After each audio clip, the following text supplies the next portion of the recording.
Pues ahora sí, muchachos, cuéntenme cómo les fue con este asunto de la semiótica. ¿Ya lograron entenderle? ¿Ya lograron agarrarle el hilo?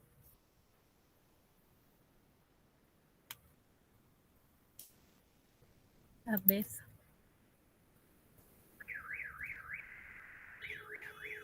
¿No? La verdad no. Ok. La verdad más o menos. Ok. Pues es que es importantísimo que aprendan de semiótica. Y ahorita vamos a agarrar de bajada a Rutger. Estoy perdida. Va a ser que Rutger me lo explique todo, ya que no la soportaba en la Facultad de Políticas. Una de las banderas insignes de la Facultad de Políticas y Sociales es la hermenéutica y la otra es la semiótica.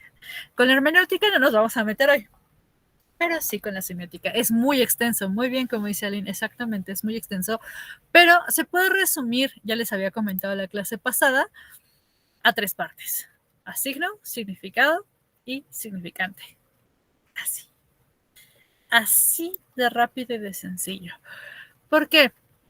Ya les había comentado que la idea de la semiótica es estudiar un poco la interpretación y el sentido que le damos a las cosas, a los eventos, a los objetos, a las palabras, así, súper rápido. A partir de ahí empiezan los estudios del léxico, de la onomástica o de los sonidos, de los símbolos, los iconos, que ya hablamos, ¿no? Por ejemplo, de los emoticones. ¿Qué pasa si yo les pongo un emoticón rojo así con cara de enfurruñado? Pues ustedes van a saber que está enojado, ¿no? O si les pongo un XD, van a saber que me estoy riendo. Entonces, ese XD, ustedes le van a dar sentido por el significado que conlleva. La carga simbólica se le llama. Entonces, el XD, ustedes van a saber que es una risa.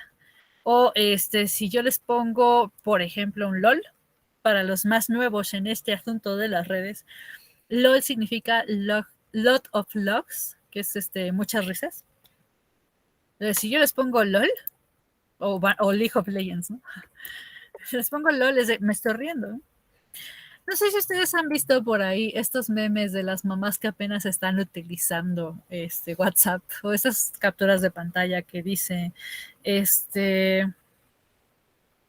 tu tío se murió, LOL. O, no es cierto. Era... No, sí, era LOL. Tu tío se murió, LOL. Y abajo, mamá, ¿sabes qué significa LOL? Sí, lots of love. O mucho amor. Y es de, ok. Entonces, justo, la mamá, digamos, basándonos en la semiótica, la mamá le asigna un significante al signo LOL o al símbolo LOL. Y pues obviamente la gran mayoría, la interpretación que se le da, el sentido que se le da al LOL es lot of logs, mucha risa. El emoji de risas que pensó que era llorar. ¡Ah, sí! Anécdota. Uno de mis maestros justamente es doctor en lingüística de no sé qué carajos, tiene un cargo así enorme en la Real Academia de la Lengua y me dio clases de español básico porque pues incluso en la maestría aún no sabemos expresarnos correctamente. Y no sé si han visto que en Zoom tienes la posibilidad de poner reacciones y aparece en la esquina superior de tu ventanita la carita o las manos que aplauden o lo que sea. Y justo le puse el emoji de risas con las lágrimas. Y el profesor todo preocupado, oye Sixtas, ¿por qué estás llorando? Obviamente que estaba atacada de la risa dando vueltas alrededor de la casa porque pues se me estaba riendo. Realmente era el emoji de risas. Un tío pensaba que NTP significaba no tengo pan. Justo, el significante que nosotros le damos a la vida cotidiana. Eso es básicamente lo que estudia la semiótica, para que no se hagan tantas bolas. O por ejemplo, el famoso GPI, que es gracias por invitar, para los que no sepan, ahora ya lo saben. Pues cuando alguien dice, pues GPI, ¿no? Gracias por venir, gracias por invitarnos, chido, que tiene una connotación sarcástica, ¿no? O como el famoso F, F en el chat, F por ti, F para la persona, ¿no? Que viene precisamente de un videojuego donde hay una escena de funeral y te dice presiona F para presentar tus condolencias. De ahí adquirió ese simple símbolo F, adquirió una connotación, un significado, una interpretación, una producción de sentido tan grande que ahora cuando alguien pone F, sabes qué significa como condolencias. Te ponen F por condolencias. Así es que los videojuegos también tienen mucha influencia en este asunto. Eso es la semiótica, el estudio de lo que significa. Y ahora vamos, si lo aplicamos al diseño gráfico, por ejemplo, en la semiótica, podemos ver los significados de los colores, que teoría del color es muy amplia, pero parte de la teoría del color también tiene que ver, por ejemplo, con los sentimientos, ¿no? Las sensaciones que causan los colores. Como en la cultura occidental, el blanco, que significa pureza, significa paz, significa tranquilidad, pero si nos vamos al oriente, el blanco significa muerte. Entonces también parte de la semiótica es estudiar de forma local qué significan las cosas, es decir, entre los grupos. Vámonos con otra parte de la semiótica grupal. Si en Bulgaria yo llego y les digo así, pues los búlgaros van a saber que estoy negando las cosas. Para ellos este movimiento de cabeza, que para los occidentales significa sí, para ellos significa no. Pero la semiótica se encarga precisamente de estudiar esto. ¿Qué es lo que significa estos símbolos? Esto también es un símbolo, por supuesto, un signo. O si les hago así en Bulgaria, pues significa que sí. Es una cosa tremenda, ¿no? Entonces, la semiótica se aplica para absolutamente, se aplica para todo. Todo lo que tenga un significado. ¿Es un choque cultural? Claro que es un choque cultural. Justo, los semiólogos se dedican a eso. Gringos piensan que en México se vive en tono sepia. Sí, sí, sí, que tenemos un sombrero gigante, un zarape y vivimos de huevones abajo de un cactus. Eso también es semiótica, por cierto. Es un símbolo, es la forma en la que nos ven. ¿Sí se dan cuenta? Para nosotros un gringo es un güero que siempre viste de short. Lo que significa un gringo es un güero que se viste de short y que siempre habla así y que tiene lentes oscuros y que quiere colonizar y dar libertad a todos. Pues no. Ah, que todos hablaban norteño, pues nada, claro que sí. Pero más que norteño, que hablamos como en los pueblos. No sé si han escuchado a gente de pueblo. Ahí en mi pueblo, Pantoja, bueno, pues el pueblo de San Gabriel, le dicen allá, Estado de México, en Tejupilco. Todavía hablamos así. Y más que norteño, pues suena como medio cantadito. Y de repente como que, pues a la hora de la hacienda del café, pues allí por San Gabriel tenemos que subir y bajar el monte. Y así me explicó. Sí, somos el estereotipo. El significado de mexicano es un estereotipo. También es un símbolo. Que andamos en burritos. Ah, todavía ya están en peligro de extinción los burritos, por cierto. En fin, la idea de la semiótica precisamente va en ese sentido, en estudiar el significado, el símbolo, mejor dicho, de lo que son las cosas. Tengo un tío alemán que casi explota cuando conoció la cultura mexicana y se enamoró. ¡Ah, qué chido! Sí, los alemanes les gusta mucho México, aunque son muy raros. En fin, ¿por qué les hago el énfasis en la semiótica? Porque con base en la semiótica, ustedes van a generar también contenidos. En algún momento determinado lo van a hacer. Por ejemplo, me parece que tienen por ahí que hacer un mapa conceptual. No me acuerdo si es para, no, me parece que es para la materia de modernidades, ¿no? Con lo de Roman Jakobson. Digo, a mí me gusta trabajar transversal las materias y que tengo las 4 de su semestre, pues bueno. Tienen que hacer un mapa conceptual de la muerte del autor en una de sus tantas materias. Para esto ustedes van a utilizar, además de la maravillosa cualidad de síntesis de información, van a utilizar diseño gráfico. ¿Por qué? Porque si me arman un mapa que no tiene pies ni cabeza, el profesor no lo va a entender. Entonces, ustedes van a hacer uso de la semiótica para decir, bueno, la flecha que va para la izquierda va a conectar con este cuadro y este cuadro. Entonces, el maestro, el signo de la flecha hacia la izquierda va a significar para el maestro que esta va a ser su primera información y la flecha a la izquierda va a ser la segunda. También para eso funciona, para el diseño de información. Ahora, los colores. Yo quiero hacer énfasis en algo. ¿Para qué me sirve la semiótica en el color? Ah, bueno, pues porque sabes que el rojo es un, si bien es un color que llama la atención, es un color agresivo. Significa pasión, significa amor, significa juego, pero también significa agresión, violencia e ira. Entonces, ¿es un color adecuado para ponerle énfasis a mis elementos en el cuadro? Creo que mejor uso negritas, ¿no? La letra bold. O los simbolismos de las letras, la tipografía también tiene semiótica. Y por aquí tengo una imagen que les quería mostrar, a ver si lo encuentro. La, la semiótica hasta en la tipografía importa. Ah, sí, aquí está. Ya probablemente lo hayan visto en memes, pero aquí en mi cuadernito no sé si se alcanza. Ah, fuck. Voy a tener que quitar mi fondo y van a ver mi desmadre, pero bueno. ¿Cómo quito el fondo? Ah, sí, aquí. ¡Ah! Esperen, me dejen quitar. ¿Dónde está? Ya, perdón, están viendo mi desmadre.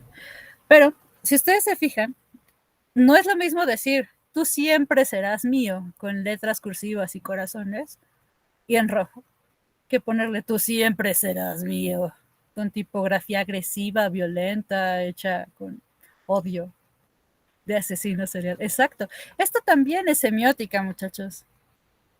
Las tipografías significan cosas también. Así no es lo mismo que lo mismo. Ya voy a regresar a mi fondo porque mi desmadre me da pena. En fin,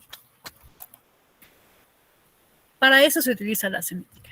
Ustedes deben de, incluso lo hacen de forma inconsciente. Si tú le das a tu mamá unas flores, pues para tu mamá van a significar una cosa.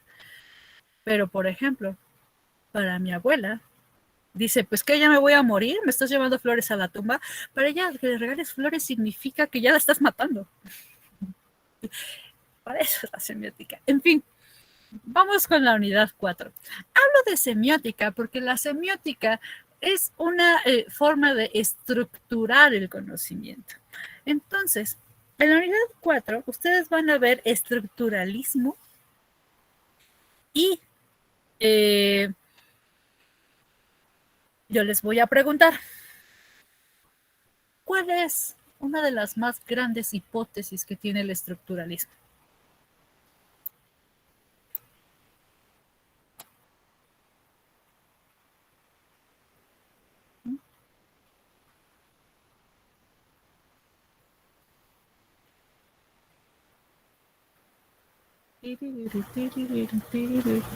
¿No?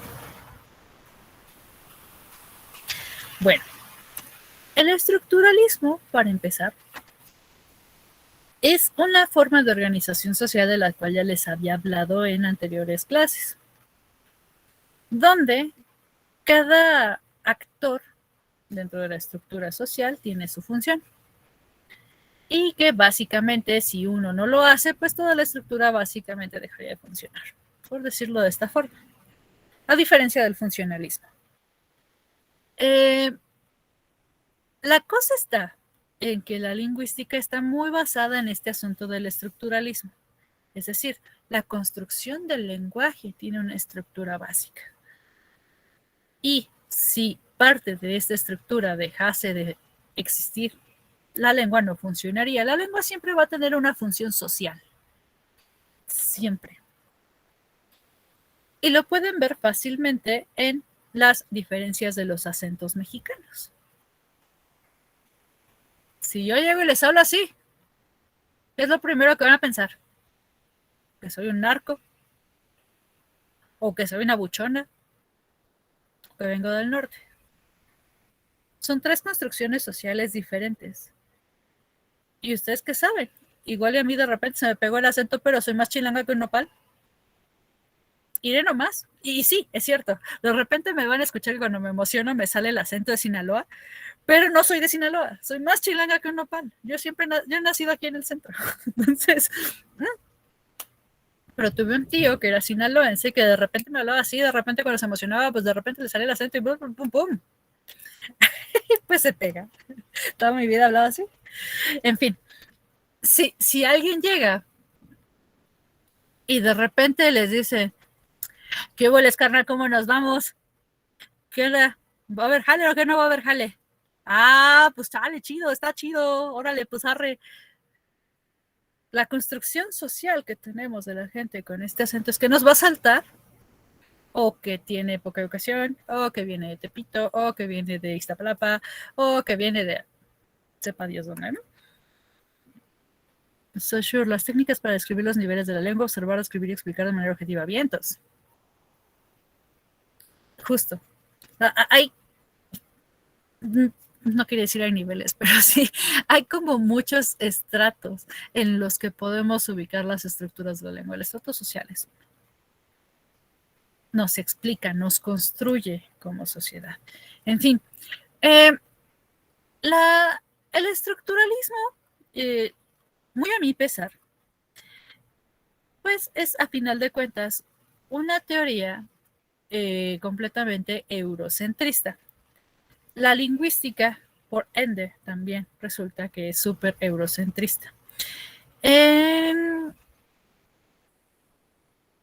Ahora les tengo una pregunta que es un poco retórica, por decirlo de esta forma. ¿Ustedes creen que las estructuras o la estructura social o la estructura lingüística tienen autonomía? ¿Son variables? ¿Creen que presenten cambios?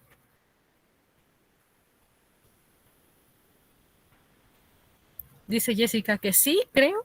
Le leí la boca. Yo que no tengo. Es que me estaba tomando el té. Okay, muy bien, tú muy bien. Pues en realidad lo que pasa es que volvemos al punto en el que los hablantes somos quienes construimos el lenguaje. Las estructuras, claro que son movibles, no en balde, por eso no seguimos hablando como en la época de la colonia, ni siquiera en la época de nuestros abuelos. Y ahorita, por ejemplo, hay mucha influencia de palabras en otros idiomas, principalmente el inglés, ¿no? En este rollo de instagramear, postear, o sea, son nuevas palabras y nuevas estructuras que se están incorporando en la forma en la que hablamos. Entonces, sí, las estructuras son variables, pero es porque justo los individuos, que son quienes hacen uso de ellas, las van modificando. Si no, seguiríamos hablando de vuesa merced y cosas así de hace 20,000 años, ¿no? Eso, perfectamente bien contestado. Las estructuras no son universales y son dinámicas. Siempre, siempre van a ser dinámicas. Sin embargo, don Claude Lévi-Strauss dice que no.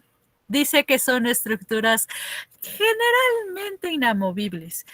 Y lo dice de una forma no con el afán de llevarla contra a la sociedad, sino porque fue lo que analizó en su tiempo.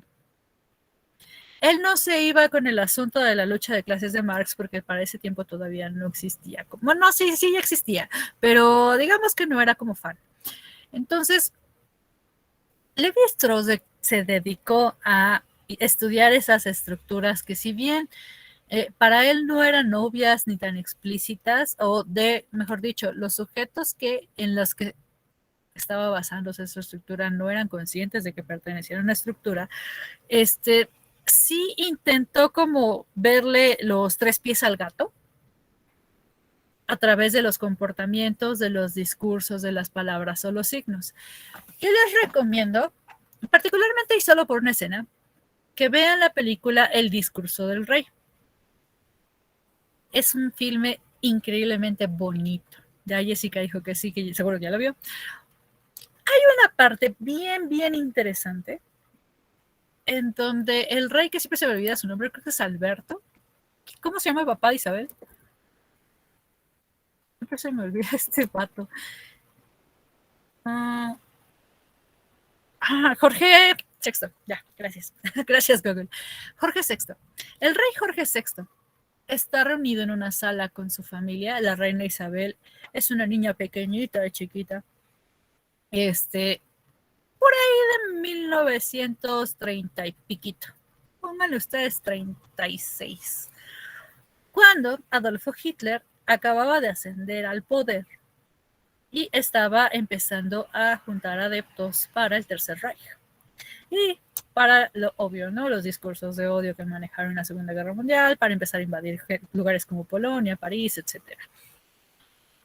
Entonces, esta escena en particular que me gustaría que vieran, está la familia reunida viendo televisión, viendo a Hitler, y pues, justo como Chaplin lo representa en El Gran Dictador,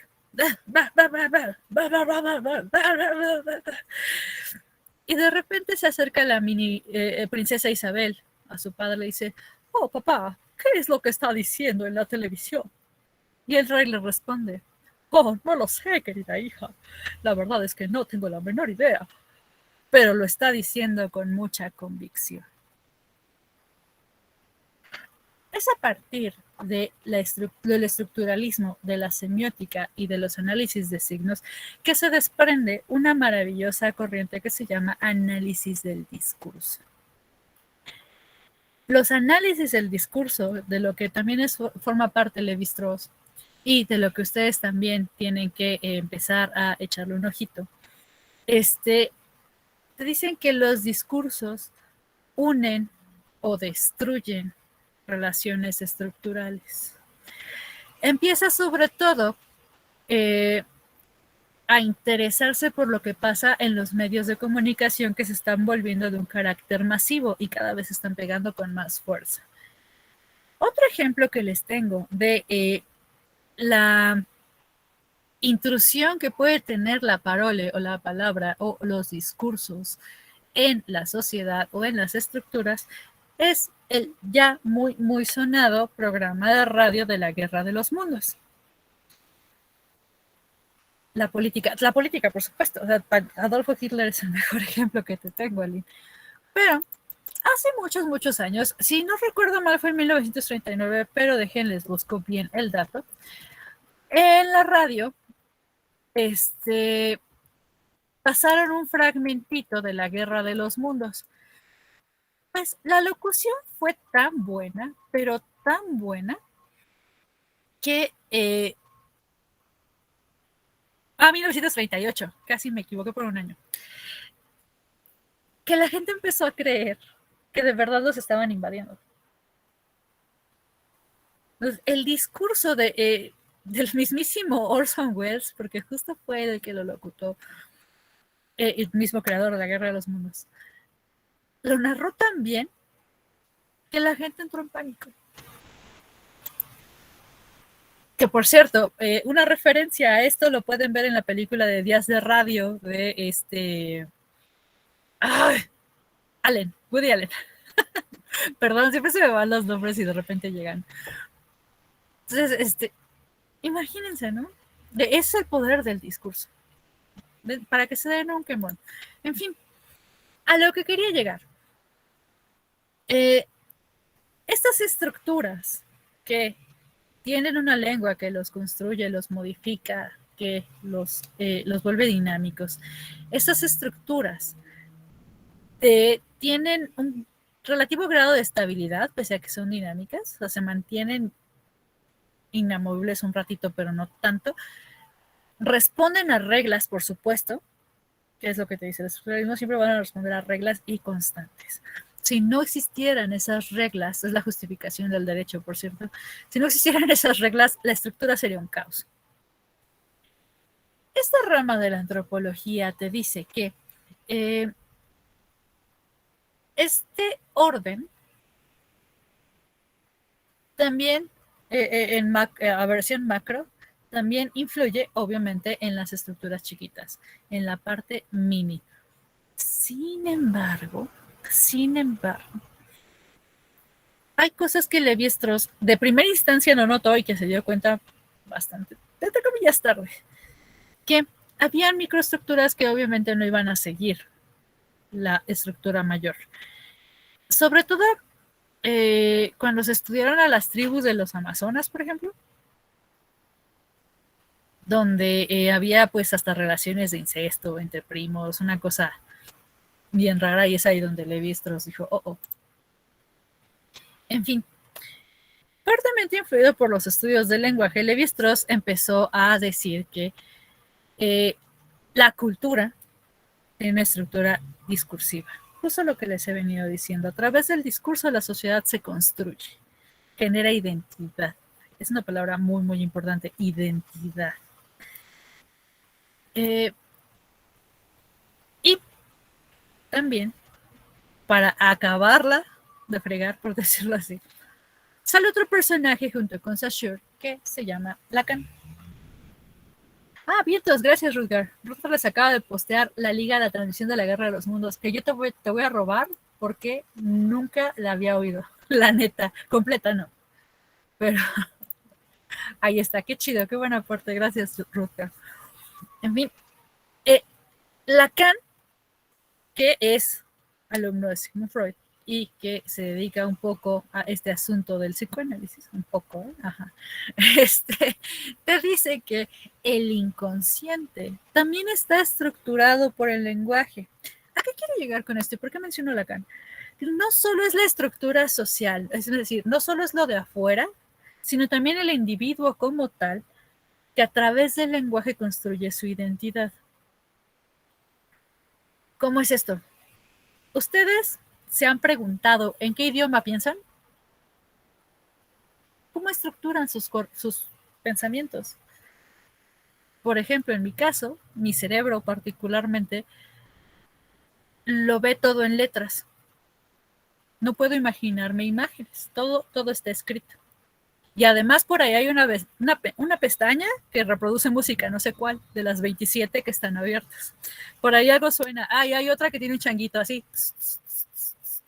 Entonces, esa es mi estructura mental, por eso la dislexia y por eso todo esto. Pero ustedes intenten hacerlo de forma introspectiva. ¿Cuál es su estructura mental? Sobre todo, por ejemplo, los que tienen familiares en otros países, o los que vienen de otros países, porque ¿por qué no? Sí, probablemente hay un alumno por aquí, o los que vengan con lenguas originarias, ¿no? Como náhuatl, como zapoteco. ¿En qué idioma piensan? Hay una TikToker que me gusta mucho que se llama Ale Ivanova, que es una rusa que radica en México. Y obviamente esta persona habla ruso y todo lo que dice lo dice con acento ruso. Es una cosa bien bella. Y le preguntaron, ¿piensas en español o piensas en ruso? Lo que ella respondió es que hay muchas cosas que intenta pensar en español porque está aprendiendo por completo el idioma, no lo domina al 100. Sin embargo, las cosas que no puede resolver en español sí las resuelve en ruso. Yo tampoco puedo ver imágenes en mi mente. Sí, te entiendo, Liz. Perfectamente, dice Jessica. A mí se me cruzan los idiomas. También pasa. Es horrible cuando pasa eso. También Ruga postó el guión de La Guerra de los Mundos Vientos. Gracias. Entonces, chequen, también hay gente que piensa en imágenes. Es decir, no coordina palabras, coordina ilustraciones, sobre todo los diseñadores gráficos que son como muy metódicos en este asunto, piensan en imágenes. Hagan de cuenta como la pantalla de Iron Man en Avengers, que la abre así tan automática y empieza a jalar un montón de estupideces. Así piensan los diseñadores gráficos, por ejemplo. O en números, como dice Itzia, precisamente. Dice Esteban, probablemente piensa en imágenes. ¿Ven? Justo. Entonces esas estructuras de pensamiento, o que escuchan voz interna, por cierto. ¿En qué idioma habla su voz interna también? Hay gente que escucha voces en vez de pensar en imágenes o en letras. Entonces, eso es lo que te intenta decir Lacan. Te dice que a través del lenguaje tú te vas a entender a ti mismo y al entenderte a ti mismo, entre comillas, vas a interactuar con base en la información que tú mismo te generas con la sociedad. Hay que buscar en el inconsciente todos estos significantes, por ejemplo. Finalmente, a grandes rasgos, ya para darle un poco de crank al estructuralismo, porque todavía falta el post-estructuralismo, sale otro personaje que se llama Althusser. Althusser te dice que, o Althusser, como le quieran decir, Althusser te dice que luego entonces, de que la lengua construye socialmente y la lengua construye individualmente, entonces es posible estudiar todas las expresiones discursivas y literarias para conocer la ideología dentro de una estructura, la idiosincrasia. Parte de esta materia de las corrientes críticas, vaya, es que critiquen. Pero si van a criticar, me interesa que lo hagan con fundamentos. Parte de los fundamentos que ustedes pueden sacar precisamente es en la estructura del lenguaje que maneje su crítica. Ya les había hablado de López Obrador y su discurso lento. Él habla a nivel tortuga porque realmente tiene un chip que puede hablar a toda velocidad porque tabasqueño. Entonces ahí tenemos una estructura de cómo pensará, cuál será la ideología que maquila este hombre con base en su lenguaje. Quiere decir que es muy metódico, que piensa las cosas por lo menos 2 veces antes de que salga de su boca. Y aunque a nosotros no nos parezca con mucho sentido, es posible que este hombre sea más maquiavélico de lo que nosotros creemos. Así es que, al contrario de la comunicación diarreica que tendría un personaje como Vicente Fox, que cada que la habla, ya saben, ¿no? En fin. O sea que se hace el tonto, yo apostaría $10 a que sí, a que se hace güey, completamente. En fin, esto va a quedar grabado y puede que me corran de mi trabajo después de esto, pero valió la pena. En fin, dice Lisette, en mi mente yo escucho una voz, suena más fluida e intelecto que yo. Ah, pasa también todo el tiempo, sí, te creo. Sí, de hecho sí. Ah, sí, justo. Dice Rutger, pero es amado por los editores, pero un discurso del presidente editado es muy rápido y dinámico. Ah, sí, los editores de audio son la onda. Pone la agenda y no se dan cuenta. Y cañón, ¿eh? Cañón. Tiene el dominio completo de lo que se va a hablar ese día en los medios de comunicación. Es tremendo. Todo lo que dice es con fines didácticos. Te lo explica con manzanas. Sí, casi. En la semana. Sí, no, en 6 años. Así. En 6 años va a decir lo que es la agenda, en todos lados, para siempre. Es una cosa bien triste. En fin, justo, el discurso de López Obrador marca la estructura de los medios de comunicación de la sociedad actual. Pa' pronto. Entonces, pues, también haber entendido de que la cultura es un sistema de signos, tiene un lenguaje, pues, y que el estudio de los discursos nos pueden describir lo que es la dinámica de la cultura humana, podemos hablar de que incluso vamos a regresar a los formalistas rusos. No, que los formalistas rusos intentaban inyectar dinamismo a la vertiente estructuralista pese al nivel de cuadratura que tenían.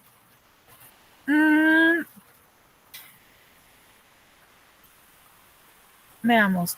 Hay un sujeto llamado Mikhail Bakhtin, lo van a ver en su unidad, que te dice que en toda situación comunicativa hay un diálogo P2P, frente a frente, person to person, y que en este intercambio de enunciados también hay un intercambio de poder en el acto comunicativo. Justo al reconocer los signos de Saussure, o sea, saussureanos, como quiero decir, hay un reconocimiento de poder.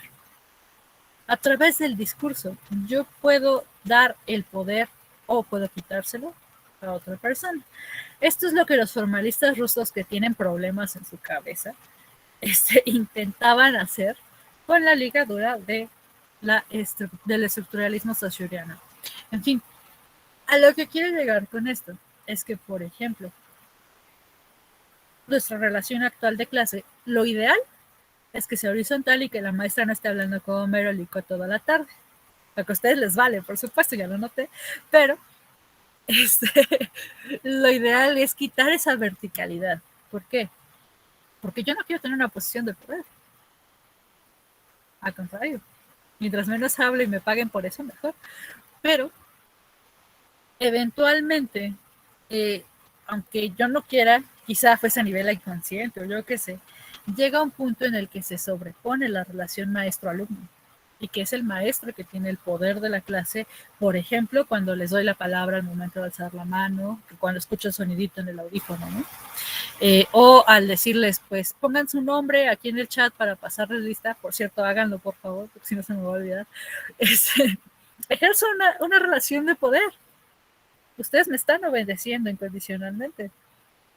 O sea, no saben si les estoy robando sus datos o algo. Se los estoy pidiendo porque hay una figura de autoridad y en el discurso está ese asunto.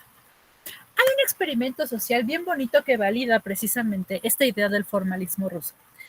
El poder de la palabra está en la fuerza con la que se dice. Dejen ver si encuentro el video. Por ahí debe de estar. Ay, es que siempre se me ocurren las cosas de último minuto.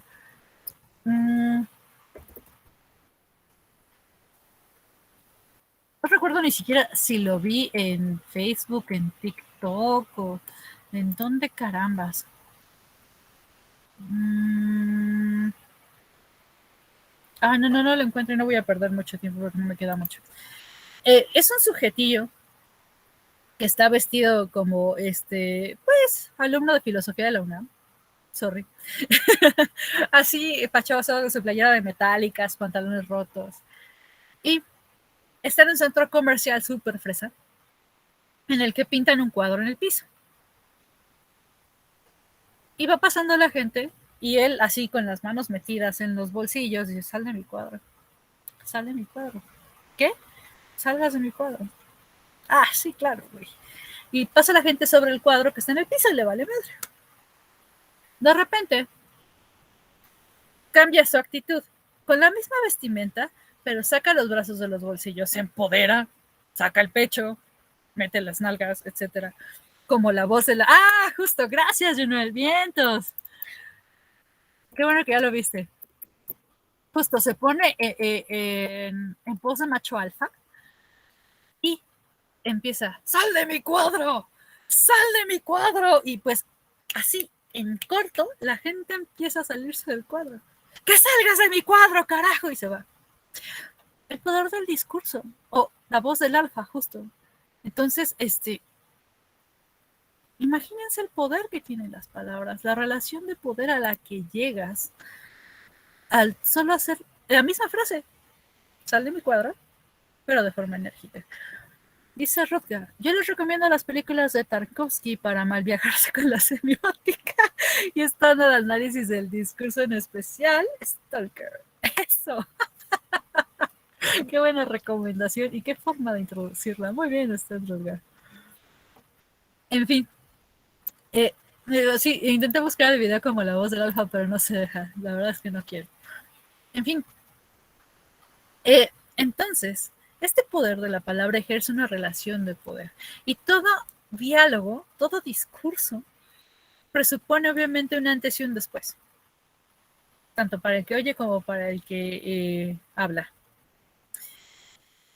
Si el que oye tiene una relación de poder más grande que el que habla, evidentemente lo que va a pasar es que va a contestar, va a rebatir, va a reaccionar. Ojo, los estructuralistas, sobre todo los que están en Gringolandia, porque, bueno, ellos son más funcionalistas, pero llega un punto en donde la Segunda Guerra Mundial hace que los estructuralistas se desplacen ¿se me fue el nombre de la escuela de Chicago? Sí. Se trasladan a Chicago y se juntan con los funcionalistas y hacen un desmadre. En fin, en este choque se dan cuenta que la gente de los medios de comunicación funcionalista dicen que los mensajes les van a llegar directo a las personas y ellos nunca lo van a procesar. Sin embargo, los estructuralistas se dicen, no, es que sí van a reaccionar, güey, y tienes que esperar esta reacción. Van a reaccionar como tú quieres, con base en el mensaje. Otro error, ¿no? Por supuesto, porque le quitan el libre albedrío al oyente, pero bueno. En fin, te van a decir, va a haber una reacción.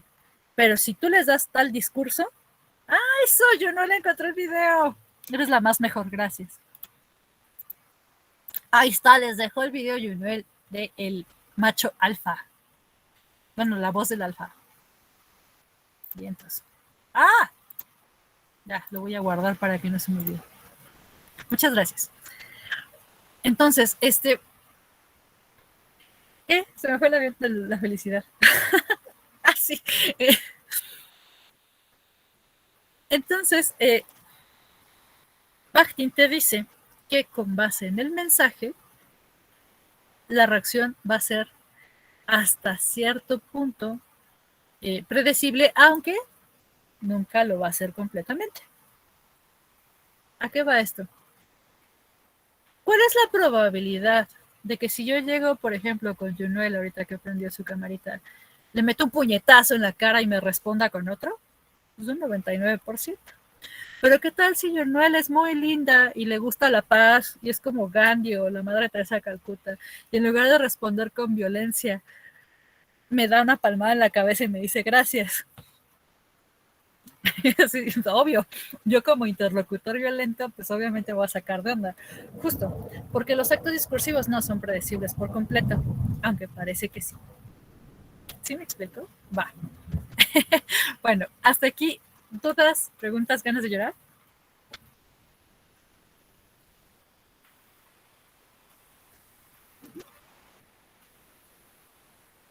Bueno, yo sé que sí quieren llorar, pero dudas o preguntas, casi mato a Jessica, perdón. Casi te hago, discúlpame. No, casi matas a mi computadora porque iba a escupir sobre el teclado. O sea. Yo no, yo puedo sobrevivir escupiendo el té, pero la máquina no creo. Ay, perdón. Bueno, se me fue la onda otra vez. Espero que, si tienen dudas, de todas formas, ya saben, pueden comentarlo con mucho gusto en el foro de dudas o aquí o por privado, lo que sea. En fin, justo. La actividad de Roland Barthes es aquí. Qué bien. Ya les di la respuesta a la mitad de las cosas. Diablos. En fin, Roland Barthes, aprovechando todos estos estudios estructuralistas, que en general Barthes es ya la evolución de este asunto.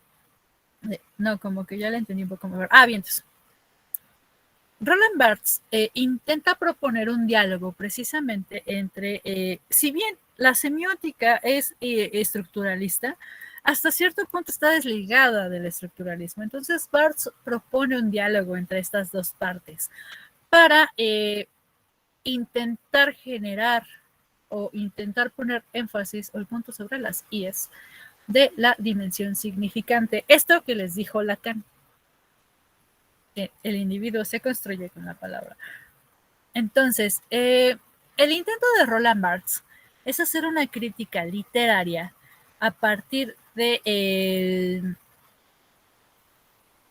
la concepción de que la literatura es un sistema finito o limitado de signos dentro de la lengua. Entonces, partiendo de esta idea, quiere decir que para Roland Barthes, ay caray, está lloviendo más fuerte, que para Roland Barthes la literatura, la concepción de la literatura, no está en el autor, ni en lo que él quiere decir, sino en el sistema como tal. Es decir, la literatura se construye a partir de las interacciones dentro del sistema. Y con las interacciones dentro del sistema me refiero a la estructura social, a la pobreza o riqueza del individuo en donde se mueva, a modo de producción, a la economía, a lo que ustedes quieran, pero absolutamente todo lo social, a todo el sistema. Entonces la literatura se da, entre comillas, y no me gusta utilizar esa palabra, pero sí mágicamente, a partir del sistema. Y es aquí donde me voy a quedar, porque a partir de aquí empieza la muerte del autor. Pero no se los voy a dar, porque eso lo tienen que pensar ustedes, con base en lo que ya les hablé hace rato. Solo les voy a decir que la influencia de Roland Barthes parte de lo que les conté del psicoanálisis de Lacan, de la propuesta de Althusser de la lengua. Uy, se me estaba olvidando la investigación del mito de también de los estructuralistas, pero esto es un poco más de Barthes que de otra cosa. Y a partir de ahí él escupe su crítica literaria. El análisis del mito de Roland Barthes es muy, muy interesante. Dejen ver si encuentro el libro de Barthes al respecto, o si no, una versión masticada de Roland Barthes, porque es interesantísimo cómo construye, cómo concibe el mito Roland Barthes. En resumen, porque creo que esto no está aquí en su unidad, Roland Barthes te dice que los mitos ayudan a reforzar ciertas construcciones sociales, más o menos como un programa enajenativo de televisión. Los mitos están hechos no solo para explicar fenómenos de la naturaleza, sino para reforzar imágenes. Uno de los mitos más fuertes en la historia de la humanidad y que tiene más adeptos es el de Dios, el de la iglesia. Hay más católicos en el mundo que gotas en el mar. Y justo y precisamente es por este discurso de que alguien llegó con toda la bondad del universo a crearlo. En 7 días, por supuesto. Ya no puedo programar un cubo en 2 semanas. Los 7 días crear un universo está cañón. Y que toda esta historia de los mitos de la Biblia y esto pues nos dejan enseñanzas y nos dejan paz y nos dejan amor, y que el Hijo de Dios murió, creció, vivió, nació, vivió, creció, murió por nosotros y por nuestros pecados. No los voy a hacer ateos, pero sí. No es cierto. Yo creo mucho, procuro respetar las creencias de los demás, pero soy muy atea, entonces discúlpenme si suena burla, les juro que no es para ofender. Pero justo a partir del mito es que se crea toda esta parafernalia cristiano-católica, apostólica, marxista guadalupana. Entonces, ganas adeptos y les das fe. ¿Cómo a través del mito mantienes a raya a la gente que se te puede revelar? Vaya, y la Iglesia Católica no es la única. O sea, tenemos un sinfín de héroes míticos, un sinfín de historias para mantenernos bajo control. Ahí échense una clavada con su almohada y piensen, como las leyendas más o menos, sí, efectivamente. Lo de la Llorona, el Charro Negro y todo esto, yo podría apostar, y esto es mera inferencia, por cierto, que se crearon para que no salieras de noche. ¿Dice Jess algo? De hecho, los cuentos de hadas originales precisamente estaban creados para eso. Por ejemplo, el famoso cuento de Caperucita y el Lobo, que no es la versión que conocemos nosotros, porque hay unas cuestiones ahí hasta de violación y demás que no se mencionan en la versión que nos llega, era precisamente para enseñarle a la gente, a los niños, a las jovencitas a no meterse al bosque. O sea, finalmente tenían una función, ¿no? Como lo que estás mencionando, de tener cierto control sobre la población. Muchos de los cuentos de hadas que nosotros conocemos, las versiones originales, son tremendas. Sí, los de los hermanos Grimm, pero esas ya son las versiones recopiladas y ya sin estas cuestiones, porque de hecho en la Caperucita Roja sí existe la violación por parte del lobo hacia la Caperucita, la versión original. De hecho la pueden buscar y efectivamente los cuentos de hadas no tienen nada de hadas ni nada de infantil, y luego de ahí ya nos seguimos a la edulcuración completa con Disney, ¿no? Pero todas esas leyendas, lo que está diciendo Mariana, de que seguramente era para que la gente no saliera de noche, estos cuentos europeos sí son en ese sentido, de evitarle los peligros a la población, ¿no? De una manera medio... A nosotros nos puede parecer cruel porque finalmente nuestra realidad, nuestra cultura ya es diferente. A veces yo creo que cometemos el error justamente de caer en el anacronismo, de juzgar muchas actitudes o creencias o lo que sea desde nuestro punto de vista de gente moderna, que se nos muere el Instagram, el Facebook y no sabemos qué hacer, ¿no? Desde nuestras posturas que ya finalmente las mujeres con esta libertad que tenemos de educarnos y demás, cuando ves ese tipo de cosas, te horrorizas y te escandalizas y es horrible, ¿no? O sea, como el famoso discurso de los sacrificios humanos de las culturas prehispánicas. El famoso discurso la de la señora española que les tenemos que agradecer que nos trajeron la civilización. A ver, espérame. En ese entonces, para las culturas que vivían aquí, eso era la civilización. Así era como ellos concebían su realidad. Entonces, caer en estos debates de que es que no... A ver, ponte en el contexto. Pasa mucho, todos caemos en ese error, ¿no? De descontextualizar. A veces por eso de repente tenemos esas broncas con las mentalidades de nuestras mamás, nuestras abuelitas, pero hay que tomar esto en cuenta. Entonces, lo que está diciendo Mariana es cierto, ¿no? O sea, estos mitos, estas imágenes, estas construcciones de signos para llevar a la población a ciertas cosas, lo que ella dice de la religión, bueno, es el ejemplo más fácil, ¿no? La Virgen de Guadalupe es totalmente el ejemplo así grandísimo que tenemos en este país, también respetando las creencias de todo el mundo. Yo no te preocupes, yo soy atea después de 12 años de escuelas católicas. No me quedaron ganas más, pero ella, por ejemplo, es un gran referente y hay muchos estudios y trabajos al respecto de su figura, de este mito creado, ¿no? A partir de la mentada, ya no sé cómo se le dice ahora, pero bueno, de la mentada conquista y todo lo que representa. De hecho, todos los signos que tiene, tienen un porqué. Todas las flores que tiene dibujadas en el vestido, las constelaciones, las estrellas, el ángel, o sea, de verdad, si a alguien le interesa investigar un poquito, todos los símbolos están colocados por una razón, no es arbitrario.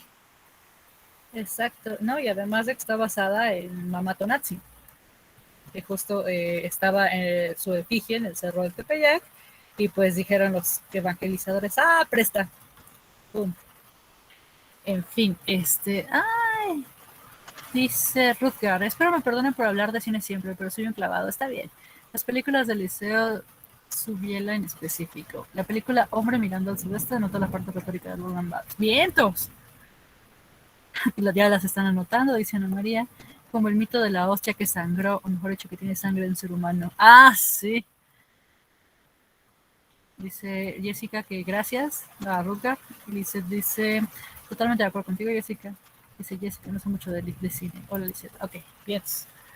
De la Bella Durmiente. Ok, va.